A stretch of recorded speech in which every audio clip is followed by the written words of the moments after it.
Birthday, Mr. Shirley and Nina. Thank you. Yeah, so our tip for this night is about a heart of thanksgiving. It's very important to have that kind of heart, especially nowadays, because winter is coming. So many people are complaining, wow, this depressed, stressed. But our Thanksgiving is not depend on the weather, but depend on what God is doing in our lives. Amen? Amen. So, it's very important to us that we have that kind of heart. First, if we have that kind of Thanksgiving heart, we acknowledge that God is our provider. Amen. Okay? We acknowledge that everything comes from God, according to 1 Thessalonians 5:18. Sorry. Sabi doon, in everything give thanks, for this is the will of God in Christ Jesus concerning you. This is the will of God. The will of God is to always give thanks to Him. Our thanksgiving is not, sabi nga hindi na-based doon sa what happening in our surroundings, but what is the Lord's doing in our lives. Sige mo, nakaabot kayo ng itong birthday. Oh, mayroong may asawa na, mayroong pang single, praise God. Di ba? Nakayanan niya maging, di ba? Nakayanan niya kahit malayong asawa, at kaya naman isa na maging single siya. Yeah. It's a blessing from God. Maging single naman, or you're double. The most important things is, we have that kind of acknowledgement. No. That we acknowledge that God is our provider. Amen. Provider of our strength. Call mo siya. Employer. Foods. A lot of foods to eat after this. After this, another place to go.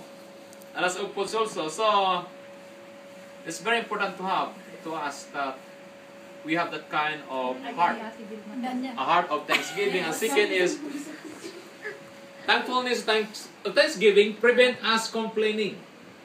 Okay? If we have that kind of heart, we avoid that kind of a complaining heart. Why? Complaining cannot help us. That's the reason why mostly of the Israelites cannot enter into the promised land, because of their complaining. God provided everything. God delivered them from the hands of the Egyptians, but still, they complain.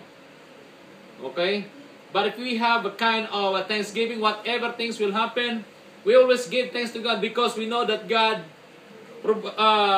has a plan, a very good plans in every one of us. Yeah? Gaya ng ating paboritong verse ni Pastora na laging ginukot, yung Romans 8:28. All things work together for good to them that love God. For those who called. For those who called according to His purpose. God has a purpose for us. So whatever things will happen, it's not our own purpose. God has a plan for us, unless you disobey the purpose of God in our lives. So we complain, Lord, why these things happen to me? The question is, you obey the plan of God in your life? If not, so there's no reasons to complain. And the third thing, if we have a heart of thanksgiving, out of thanksgiving, create a positive outlook on life. Yeah? Lagi natin narinig na, if you think negative, you will speak negative, you will act negative, you will receive negative. That's true. But if you think positive, if you think positive, you speak positive, okay? You will act positive and you will receive positive things. So let us avoid any negative things in words, in written, and even now, hindi na also yung written in FB, yeah? Facebook, something like that, huh? So, always speak positive things. If you sow love, you will reap love. If you sow negative, or anger, or hatred, you will reap. The Bible says, you will reap what you sow. Yeah. If you have the thanksgiving heart, you will receive the blessings from God. If you have a negative heart, or complaining heart, what you're going to receive? Instead of blessing, maybe, those people who are always complaining, they have no contentment. So always content with God. Sabi ni Apostle Pablo, whatever state I am, I learn to be content. Okay? Especially here in Canada. Thank God. Although some was working hard, at least we have work. We have something to share. Unlike the other people, they want to work, but they cannot. So, if they don't have work, they cannot buy what they want because they don't have any money. Minsan tinignan ko doon sa computer yung 20 countries, yung mga mahirap na bansa. 20. Praise God, wala tayo doon. Mostly in the black areas. African, something like that. Oh. But thank God, no? We are not included in that kind of countries. And isa sa mga happy countries, kasama rin tayo doon. Pilipino, mayroon o wala, masaya pa rin. Lalo pag kasama mo si Hina, ha? Lagi kang smile. Yeah, smile. Yeah? You know, it's happy, ha? Yeah.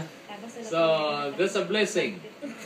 Alam mo ba ang tao kasama mo na lagi nagreklamo, pati ikaw nahawa ka? It's influence. That's true. Ang tao problemado, ay tayo, ikaw problema, wala ka nag-isip, nag-iisip ka ng problema, ano ka ba problema mo? Problema niya eh. Tama po yun. Yeah. Ay, you know, I have problem, ha? Eh ako, mas matindi ba problema ko? Ay, wala sa lulo ko. Gusto mo higitan yung problema ng ibang tao, it cannot help. Yeah? But kung ang kasama mo lagi nagkapasalamat, salamat sa Diyos. Kahit winter ngayon, at least nakakatrabaho pa rin ako. Yeah? Praise God. So, prevents us, sabi nga, complaining, it creates a positive outlook on life. And then, the other thing, if we have a heart of thanksgiving, it invites joy to dwell in our heart. Amen. Diba? Sipin mo kung masaya ka lagi, di ba? Kahit nag-iisa ka, pakanta-kanta ka, yung feelings ng taong masaya, di ba? Yeah. Pakanta-kanta, pero yung taong malungkot, umiiyak lagi yun. If you have joy in your heart, even you're alone, you feel the presence of God. Oh, thank God, Lord. Think about it. If you're always thinking about the positive things, oh, Lord, I know it's a problem. We cannot deny it. But always think about your life, about what the Lord is doing in your life. Kung isipin mo, may sakit ako. May sakit ako. Ilang araw may sakit ka na nga. If you think you're sick, later on you have sickness. Sometimes it's psychological. Yeah. Okay? But if you think, no, I'm strong. Okay? Kaya ko to. Ay, kaya mo nga. Diba? It's a matter of faith. Yeah, sometimes, no? Especially our faith in God. That's why it encourages us to have that joy. Especially we are Christians. Yeah? We have that kind of joy that comes from the Lord. That's why the Bible says in Philippians 4:4, rejoice in the Lord always, and then I say rejoice. And even in 1 Thessalonians 5:16, sabi nga dun ay always rejoice also. Okay? Rejoice. That's why the Bible says it encourages us to always rejoice. Yes. Always rejoice. Because a lot of blessings are happening in ourselves if we are a happy person. Amen. That's why the Bible says in Proverbs, a merry heart do it good like a medicine. Medicine. But, Crush spirit. yung isa naman, nagka-crush ng spirit, no? Crush spirit. Yeah. Rise, Kaya, rise up the body. yes, if you are a happy person, you know, it's a medicine. May isang tao na pumunta sa doktor, Dok, may sakit talaga ako. Wala kang sakit, may sakit ka talaga ako. Sabi, okay, itong resita ko sa'yo. Umuwi ka sa bahay mo. Resita, sabi niya, araw-araw isipin mo mabuting bagay na ginawa ng Diyos sa iyong buhay. Magpasalamat ka. Think about what God is doing in your life. And then, give Him thanks. Christian pala yung doktor. Pagbalik niya, Doktor, magaling na ako. Kasi nga, it's a matter only ng sometimes our thinking. You know, kung ano iniisip mo. Yeah?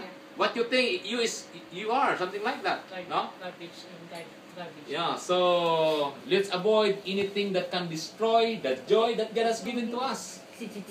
Okay? Let us avoid those things. If you think that people can put you garbage, sometimes let us not always focus on them. Sometimes you need to avoid, may dala na basura to, baka iwas nga muna. Yeah? Yeah, sometimes, di ba?